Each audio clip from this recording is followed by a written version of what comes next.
পদ্মা ব্রিজের কাজও খালেদা জিয়া শুরু করেছিলেন। অনেকেই হয়তো যারা মুরব্বী আছেন অনেকে হয়তো একটি নামের সাথে পরিচিত। আমি এইরকম একজন মানুষকে গভীর কৃতজ্ঞতায় স্মরণ করতে চাই। তিনি ছিলেন মরহুম দারোগা রফিজুল্লাহ। এই মানুষটি 2014 সালে কবি নজরুল ইসলামকে ত্রিশালের কাজীর শিমলা গ্রামে নিজ বাড়িতে এনে আশ্রয় দিয়েছিলেন। একজন সাংবাদিক এক জায়গায় বলছে বিএনপি খাল খনন কর্মসূচি শুরু করেছে, এটি তাদের একটি রাজনৈতিক প্রোগ্রাম, এর কোথাও কোনো হিসাব নেই, কিছু নেই, এটা করতে হবে বলে করেছে। তো আমি খুব শ্রদ্ধার সঙ্গে ওনাকে বলতে চাই, এই খাল খনন কর্মসূচির সাথে এই ভূমিকম্প পর্যন্ত জড়িত।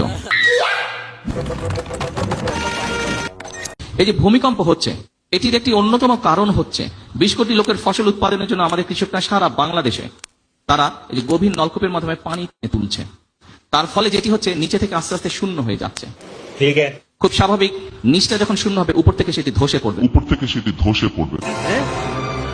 তাই নয় কি? এটি তো স্বাভাবিক ব্যাপার।